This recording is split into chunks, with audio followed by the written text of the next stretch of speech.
3 jours de l'élection présidentielle en Côte d'Ivoire, moment de vérité est à Abidjan et nous avons le plaisir et l'honneur de recevoir ici le président Laurent Gbagbo.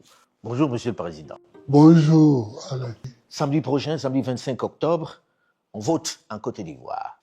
Élection présidentielle, élection au cours de laquelle vous n'êtes pas candidat. Élection au cours de laquelle vous ne participerez pas. Après ce long combat que vous avez mené, vous avez 80 ans aujourd'hui. La prochaine élection présidentielle, normalement, c'est dans 5 ans, donc vous aurez 85 ans.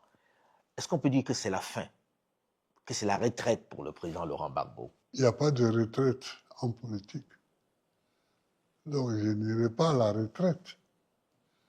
Mais je m'interdirai d'occuper des fonctions politiques, aussi bien à l'intérieur de mon parti, où je serai plus président, qu'à l'extérieur, que dans l'État. C'est-à-dire, on ne peut plus imaginer le président Laurent Gbagbo candidat à une présidentielle, par exemple. Non, à 85 ans. Non. Vous savez, ailleurs, on a vu ça, et il y en a qui ont 93 ans, qui sont Oui, candidats. mais c'est leur choix. C'est leur choix. Ce n'est pas le mien. Moi, j'ai assez donné. Et puis, on peut faire la politique sans occuper de fonctions ou sans chercher à occuper de fonctions. Est-ce que c'est raisonnable, Monsieur le Président, et tout le monde se pose la question, que ce soit pour vous, que ce soit pour les autres, que quelqu'un comme vous, qui a fait ce que vous avez fait, ayez souhaité être candidat à la présidentielle à 80 ans? Oui. Je vais vous expliquer quelque chose. Quand j'ai été élu président, c'était en 2000. J'avais 55 ans.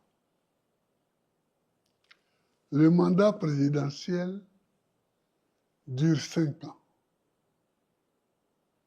En 2005, donc, c'était la fin.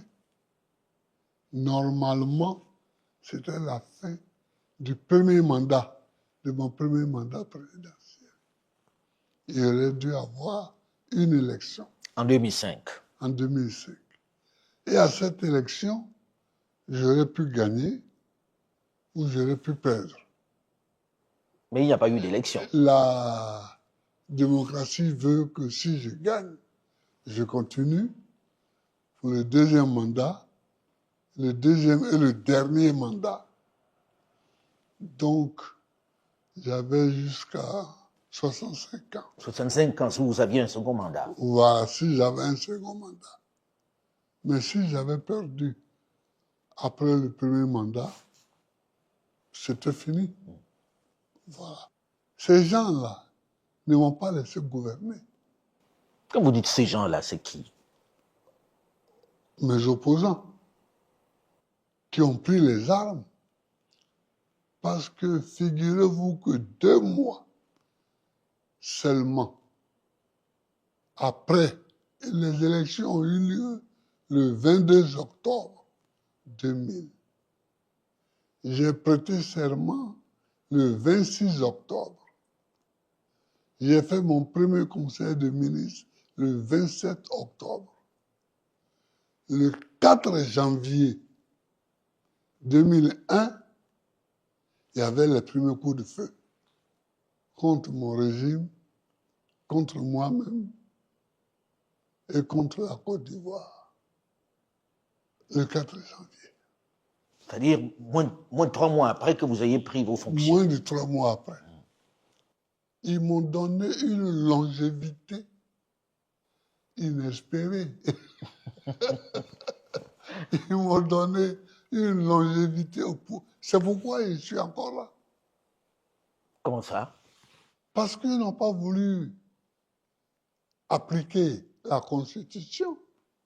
Or, dans notre Constitution, celle qui avait cours en 2000, la Constitution de la Deuxième République, quand le pays est divisé, il n'y a pas d'élection. Parce qu'ils ne se sont pas arrêtés au 4 janvier. Quand nous avons repousser Les assaillants. les assaillants qu'on appelait le complot de la Mercedes noire. Quand on les a repoussés, ils sont partis en laissant beaucoup de morts des deux côtés. Et en 2002, j'étais en visite officielle en Italie. En Italie, oui.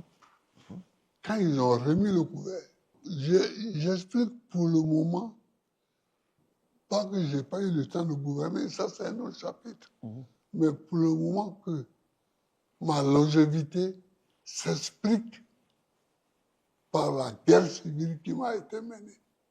Alors, j'ai dû faire face jusqu'à ce que ils arrivent au pouvoir finalement et que tous ceux qui étaient derrière eux lèvent la tête. alors c'est pas votre genre de faire de la langue de bois. Quand vous dites eux, c'est qui? Eux, on a vu après que bon, il y avait des jeunes gens ivoiriens là, les Soro Guillaume, les IB, qui ont fini par tuer eux-mêmes à Bobo. Les jeunes gens là, il y avait ce groupe-là qui n'a pas pensé la rébellion et qui n'a pas financé surtout la rébellion. Mais il y avait ensuite l'équipe d'Alassane Ouattara, qui a été nommément citée par les rebelles comme étant leur financier, qui leur donnait 25 millions par mois. Ça a été cité, ça a été montré. Cité clairement. Ça a été cité clairement. Et puis, il y a la France. C'est Nicolas Sarkozy qui voulait vous vitrifier. Ouais, qui voulait me vitrifier et qui, à la fin des fins, bon, m'a quand même eu à bombarder la résidence présidentielle de Côte d'Ivoire, c'est-à-dire d'un pays étranger, qui m'a fait arrêter. Pour aller passer... Le 11 avril 2011, j'ai fait 8 mois à Korogo, puis après, j'ai été déporté à La Haye. Où vous avez passé une dizaine d'années. Ou une dizaine d'années. Une dizaine d'années. Voilà. Monsieur le Président, vous êtes revenu, vous n'avez pas pu être candidat. Vous avez dit que vous ne prenez pas votre retraite, que vous resterez toujours dans l'environnement, peut-être pour accompagner. Je pense que c'est plus dans le domaine de l'accompagnement, du legacy. Alors, quand je suis arrivé, j'ai trouvé des petits problèmes dans mon parti. Donc, j'ai créé un parti. Le PPACI. Le PPACI, pour laisser tranquille.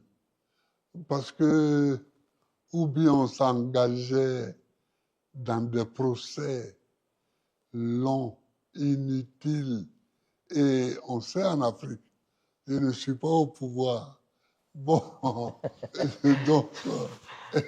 on peut tirer un long, et un long très longtemps. Voilà.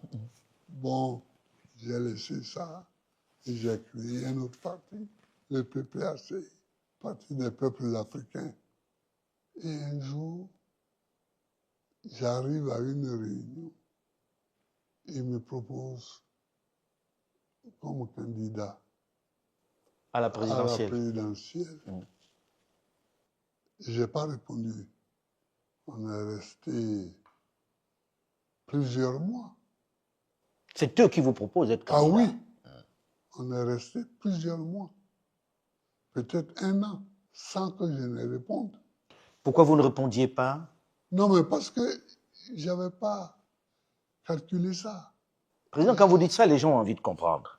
Oui. Vous êtes en train de dire que le président Laurent Gbagbo n'est pas celui qui a décidé d'être candidat à la présidentielle. Ah non, c'est ce que je suis en train de dire, oui.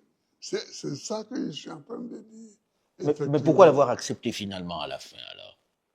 Oh, à la fin, il y a eu beaucoup de choses. Quand j'ai vu que Ouattara s'apprêtait, lui, à être candidat, j'ai dit, zut, c'est très bien. En 2010, j'ai gagné. Le Conseil constitutionnel m'a proclamé vainqueur. Il a contesté. Mais moi, je suis sûr que je l'ai battu. Il a contesté la décision du Conseil constitutionnel, alors qu'il dit aujourd'hui que ça ne se conteste pas. Mais il a contesté. Alors j'ai dit, mais on va remettre ça. Ah, c'était le remède en Oui. réalité. Vous vouliez vraiment... Ah oui. C'était l'opportunité. On va remettre ça pour voir qui a vraiment gagné. Et donc c'est pour ça que j'ai accepté. Que la vérité pour des que la urnes... vérité puisse s'exprimer. Ce n'était pas le même match, mais vous aviez envie de... Ah oui, bon, moi j'ai 80 ans, il en a 84, mais bon, la vérité pouvait quand même s'exprimer. Qui a vraiment gagné? Oui, qui a vraiment gagné. Ce match-là n'aura finalement pas lieu. Ce match n'aura pas lieu puisque il a écarté ma candidature. Président, quand vous entendez ça, Oui. beaucoup de gens se disent 80 ans.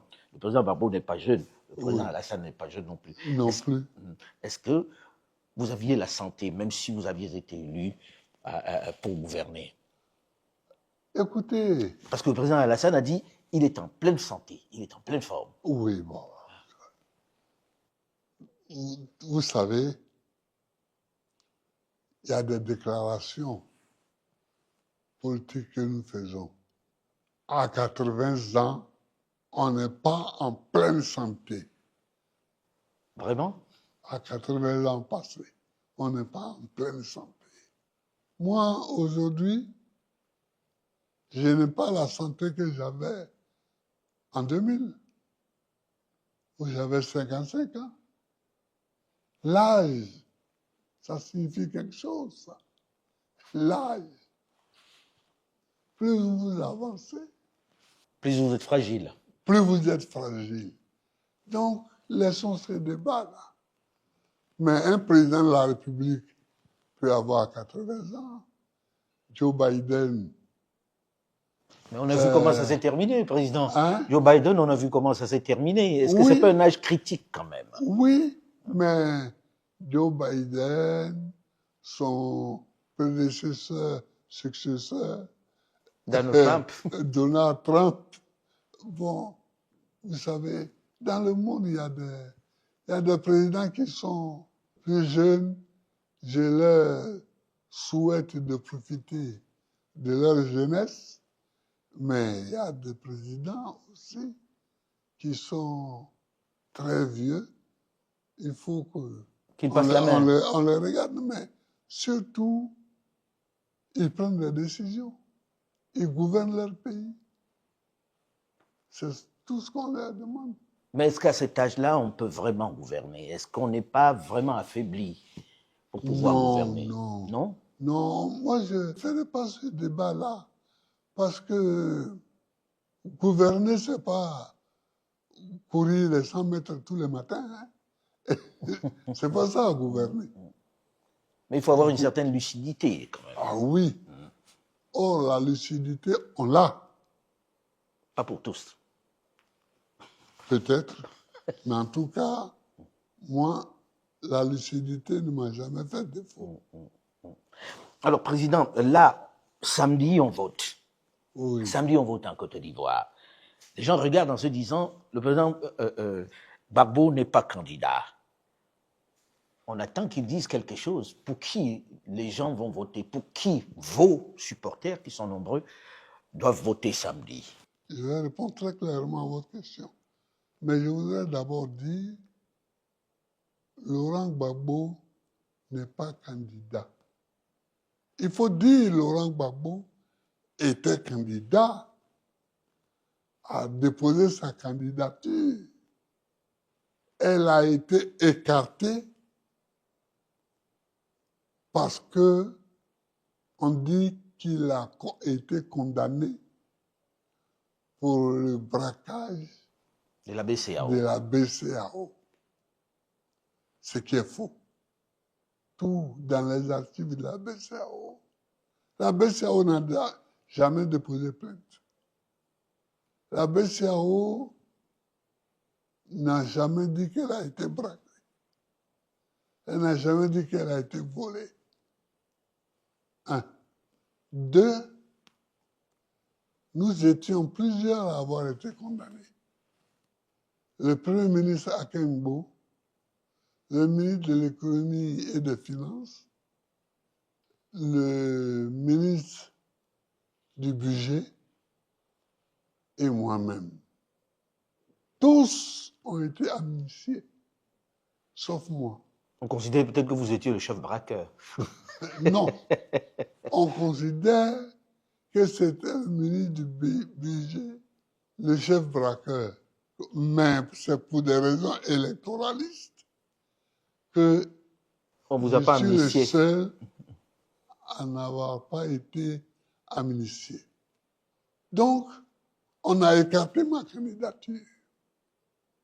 Alors, de même qu'on a écarté la candidature de Tidjane Thiam, Cheikh Tidjane Thiam, président du PDCI-RDA. C'est-à-dire, en quelque sorte, ceux qui peuvent gagner les élections, enfin l'élection présidentielle du 25 octobre, ont été écartés. Il faut dire les choses clairement. Ceux qui peuvent gagner ces élections ont été écartés. Je n'accepte pas ça.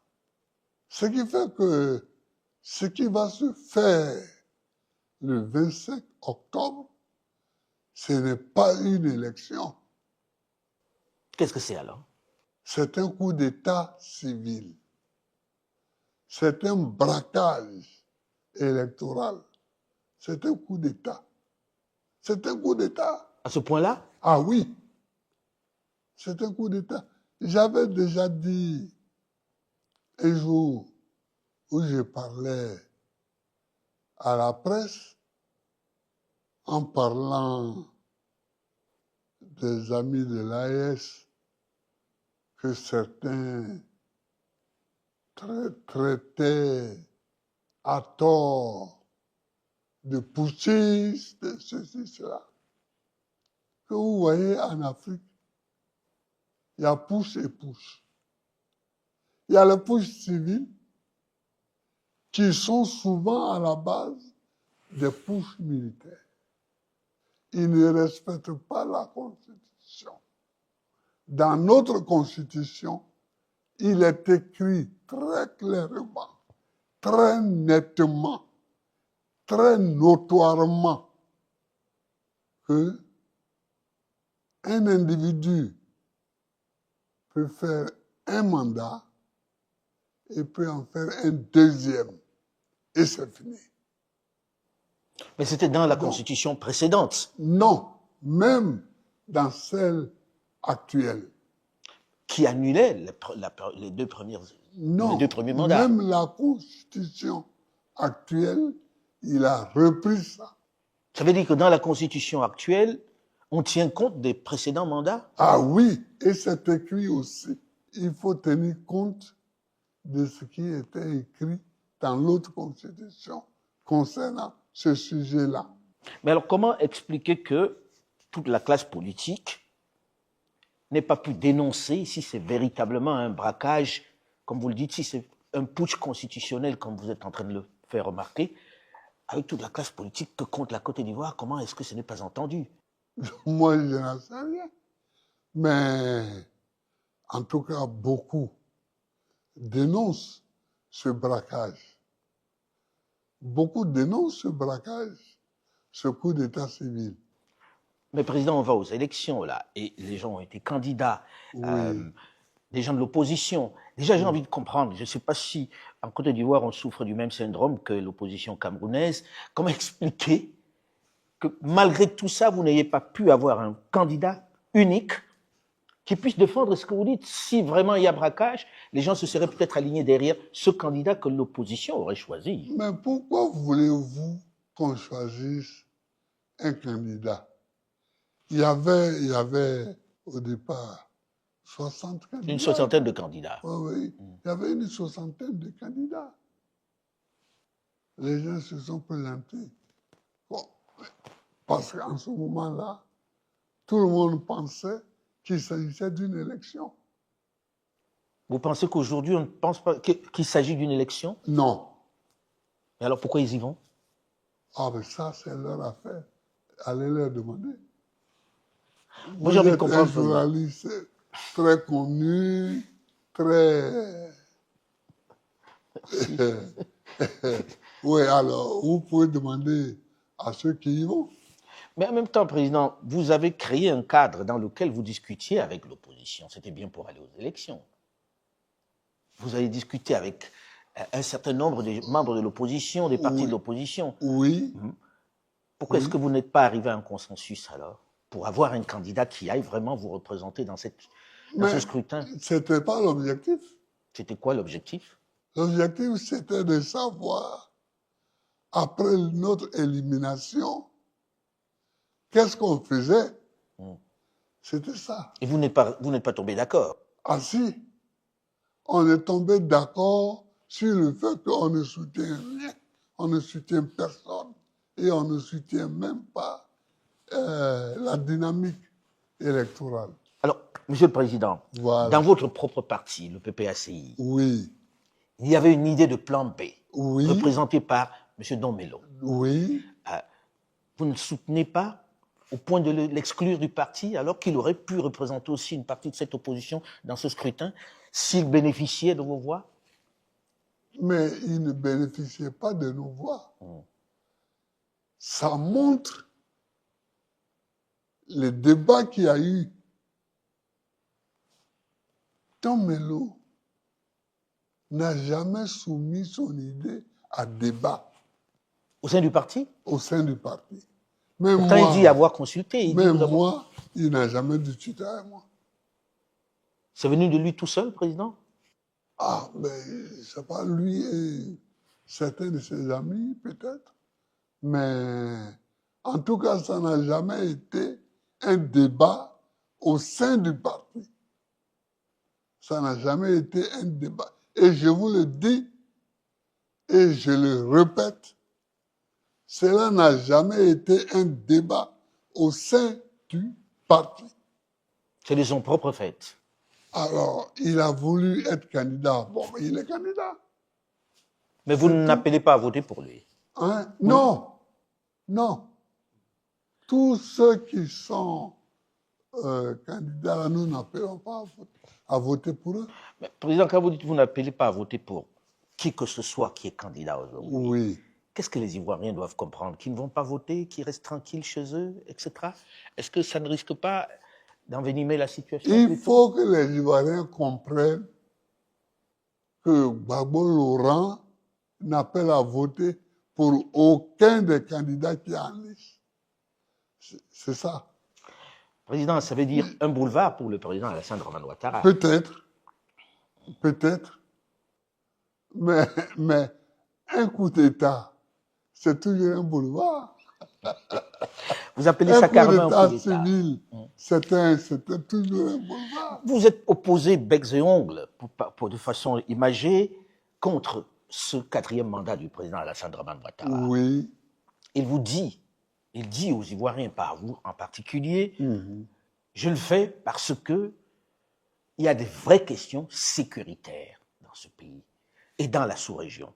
Et qu'il est celui qui peut endiguer, on va dire, cette invasion des terroristes. Que répondez-vous à ça? On peut développer tout ça.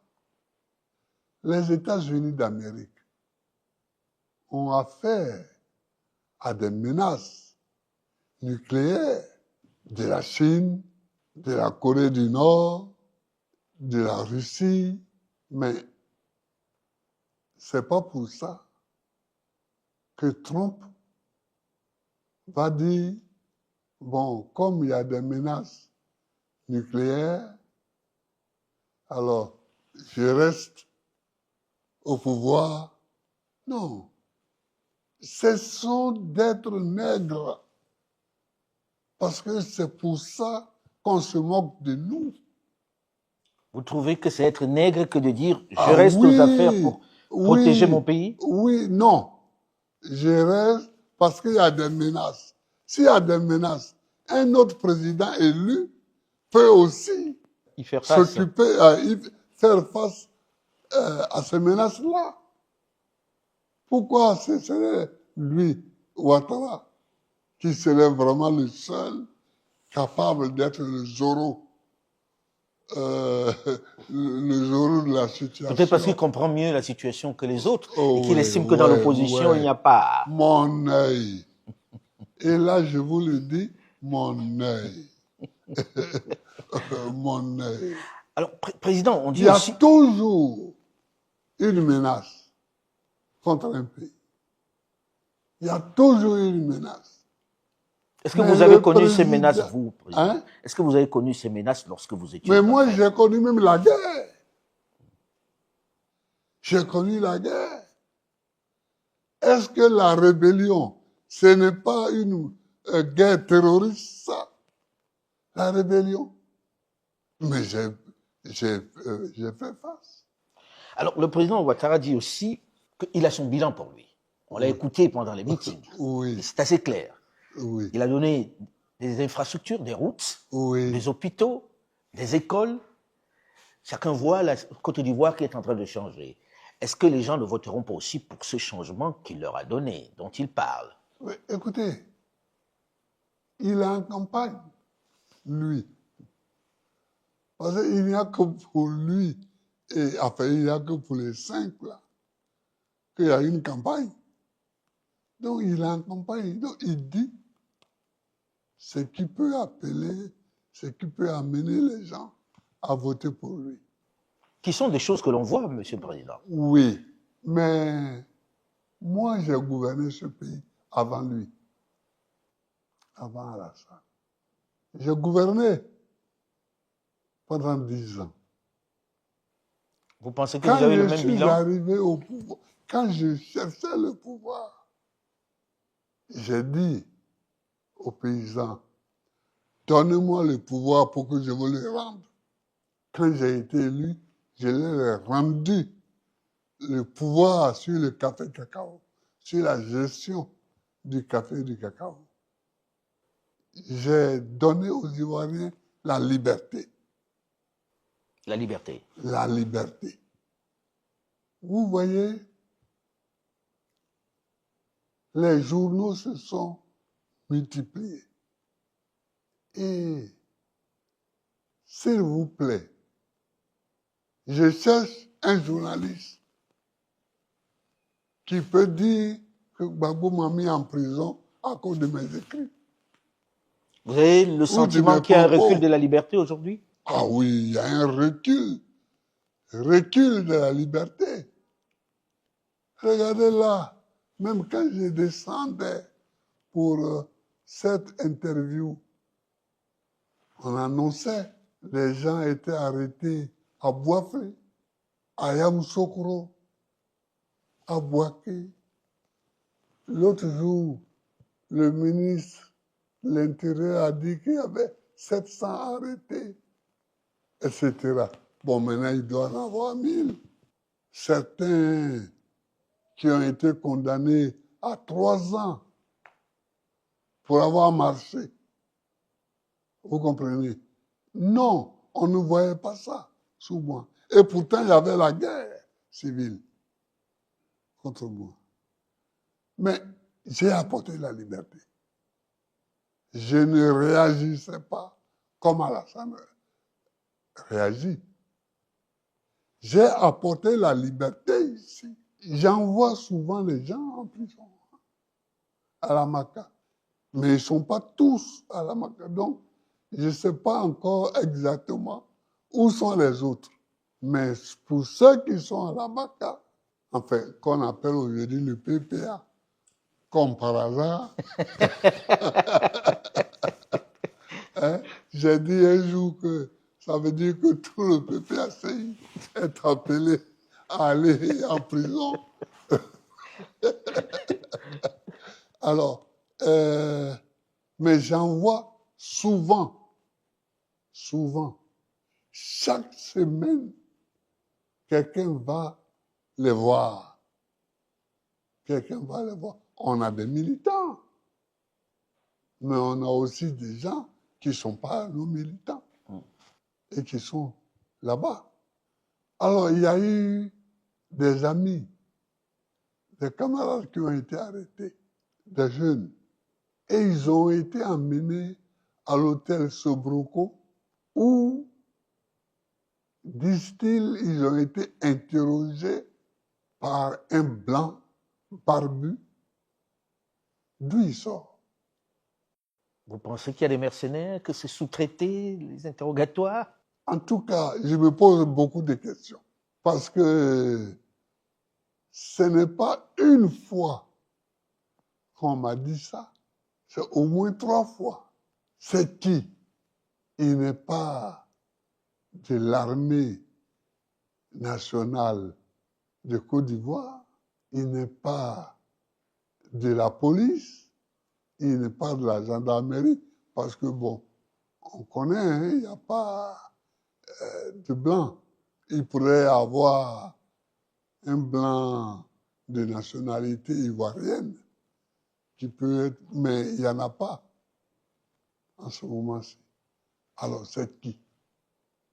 Et ça, il faut qu'on cesse ça.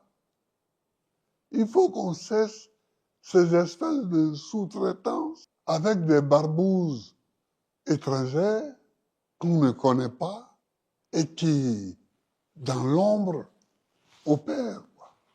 C'est pas bien. Ce sont des jeunes gens qui vont marcher. Quand on leur oppose des barbouzes étrangères, ça les effraie. Ça les effraie. Et quand quelqu'un est effrayé à ce point, on ne sait pas quelle va être sa réaction. Hein. Donc, vous avez parlé du fait que vous avez donné la liberté, La liberté. le café cacao que vous avez donné Oui. aux agriculteurs. J'ai fait l'enseignement libre et gratuit pour jusqu'au moins la 3e. Libre et gratuit. J'ai supprimé les uniformes scolaires, mais on les a remis après moi.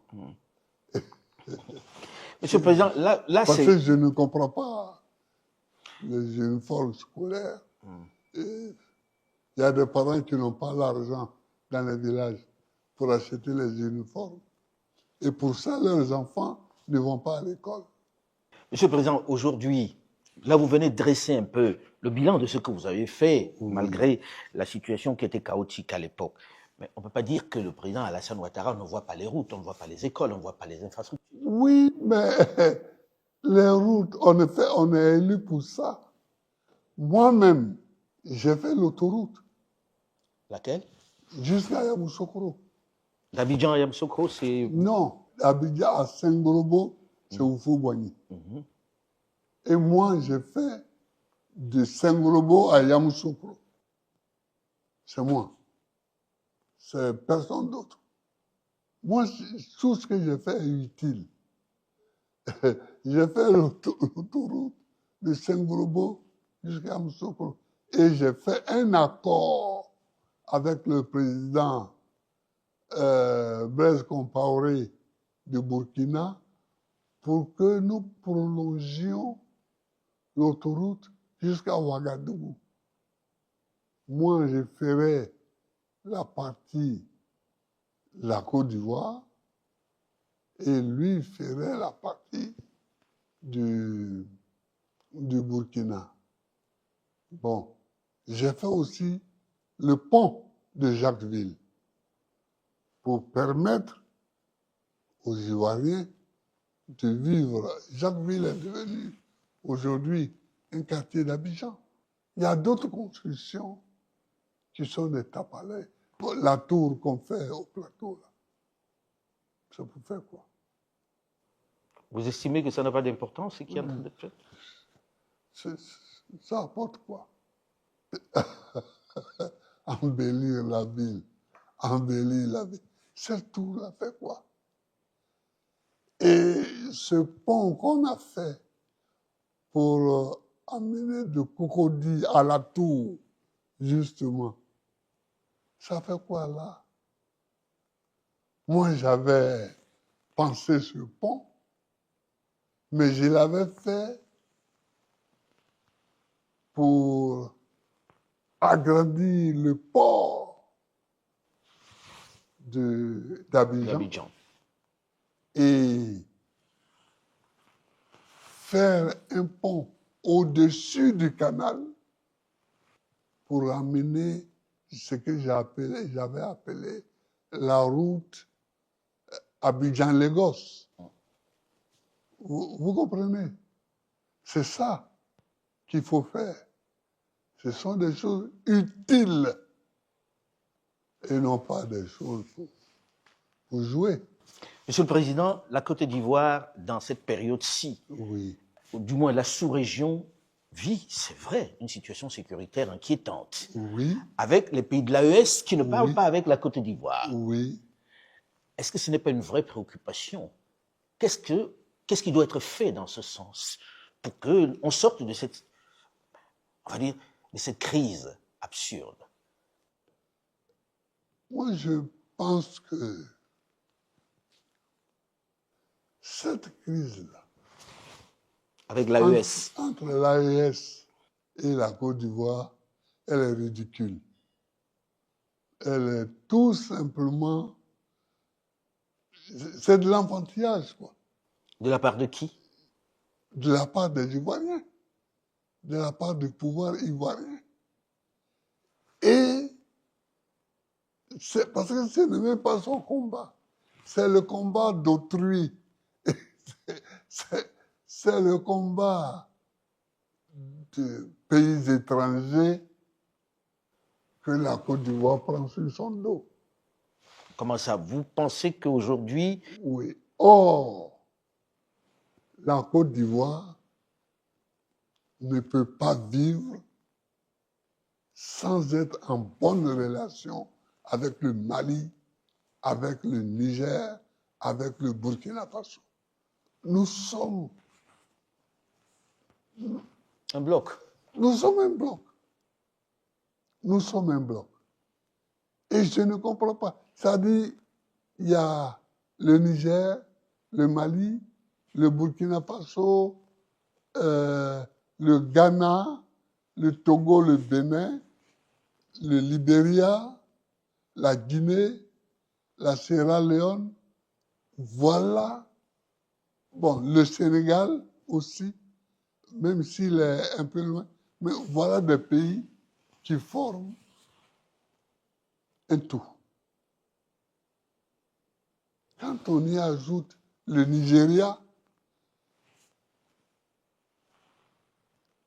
vous voyez, et on a grandi avec les Nagos du Nigeria, les Ghanéens.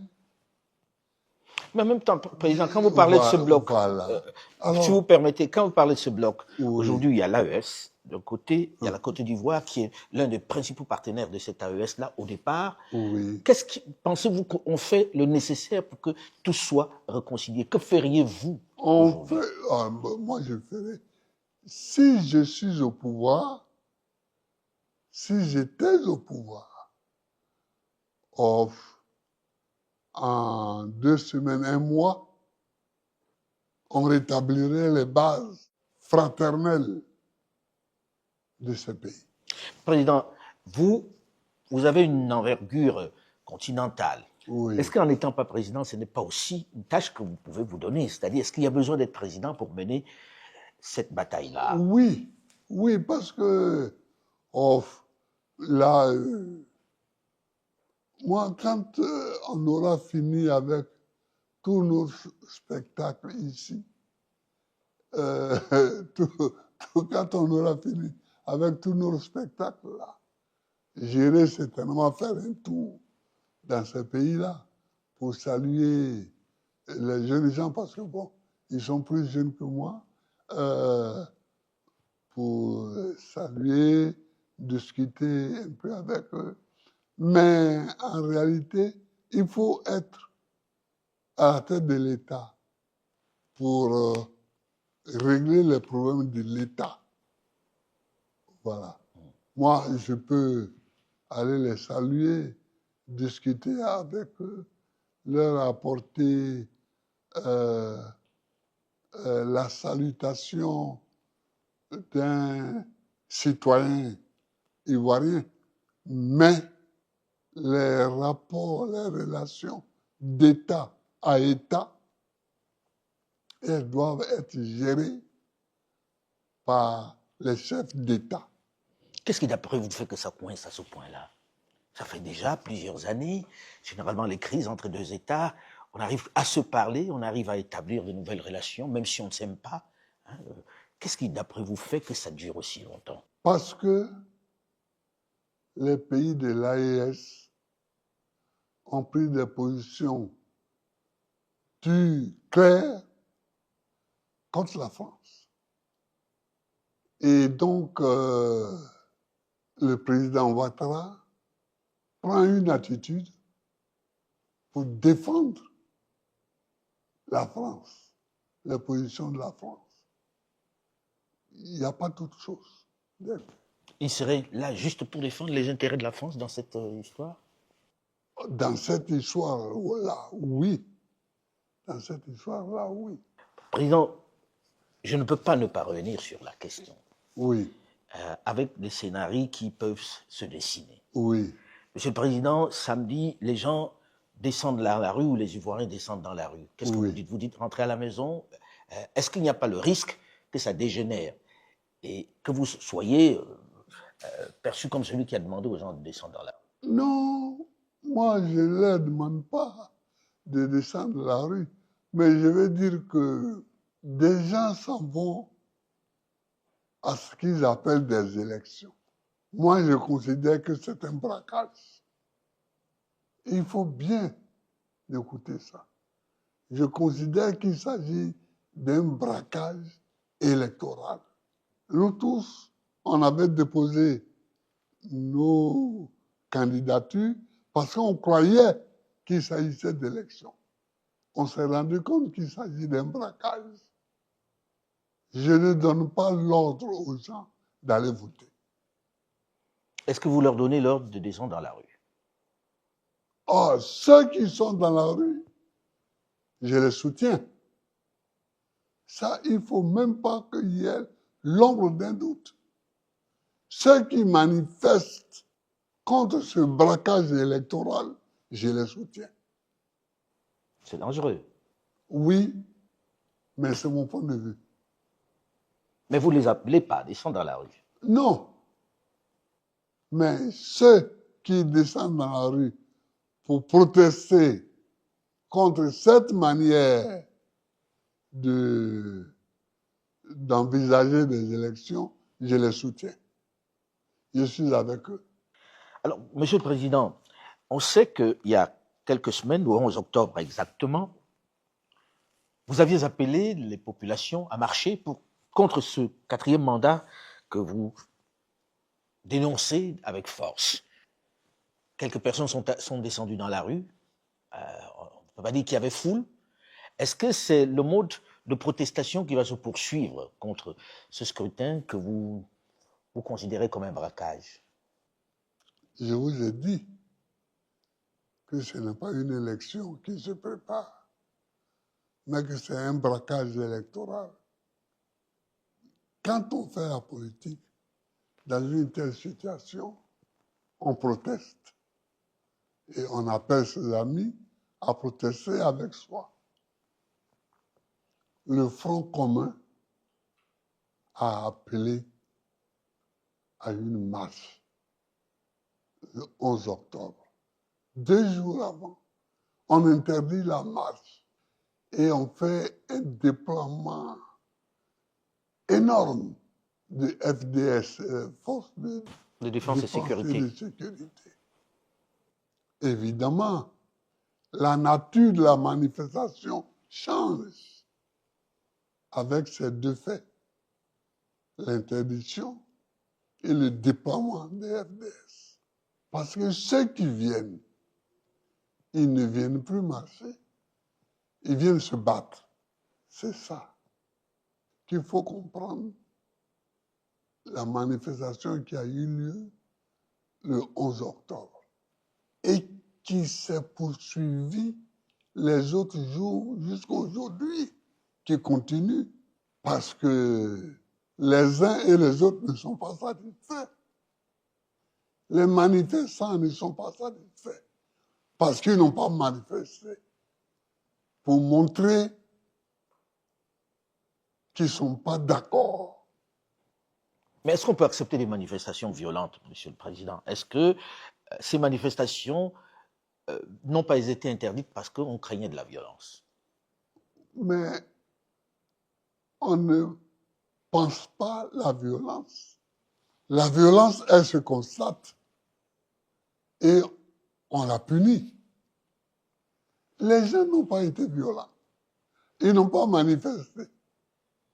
Et vous venez prévoir qu'ils pourraient être violents.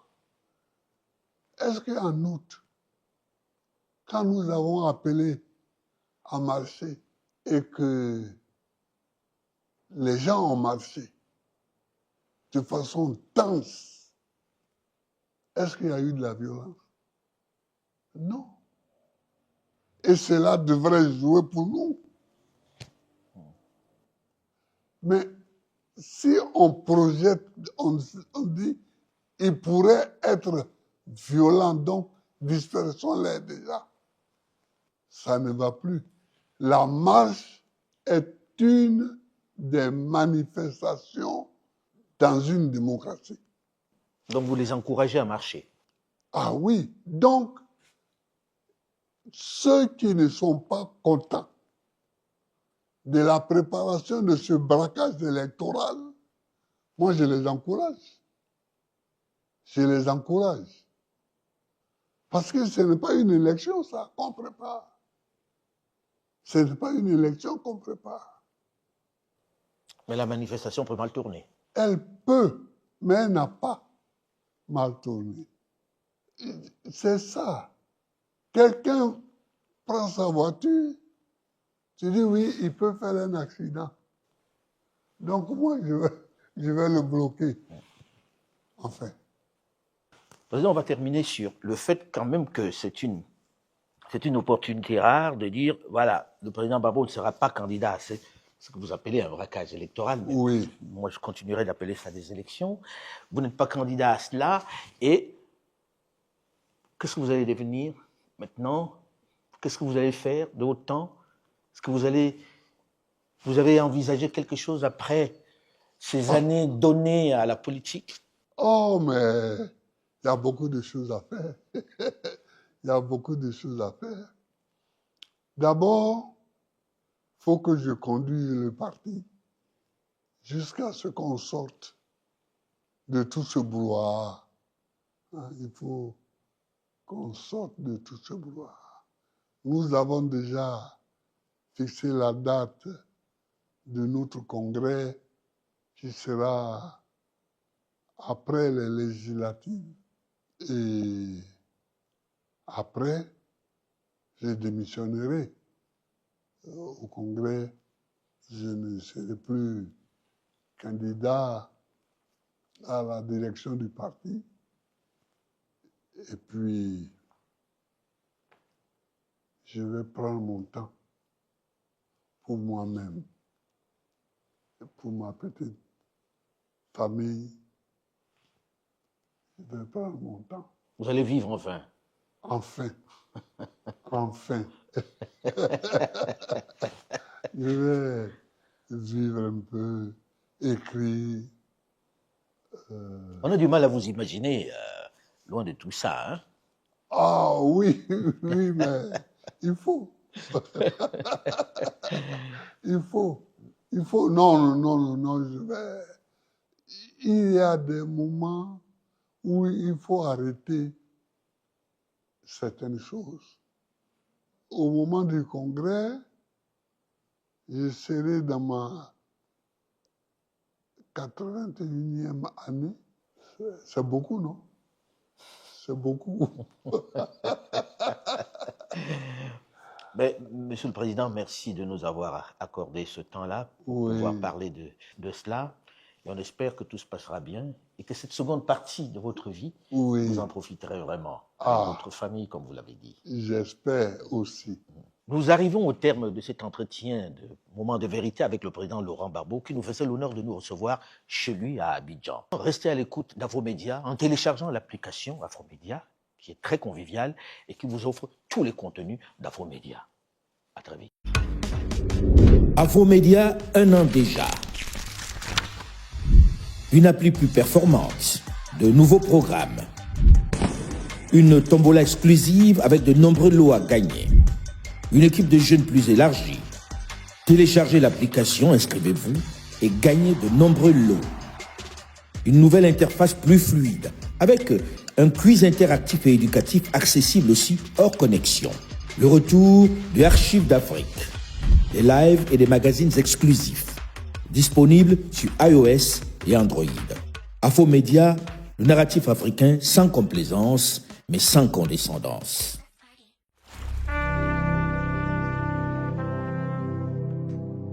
Bye.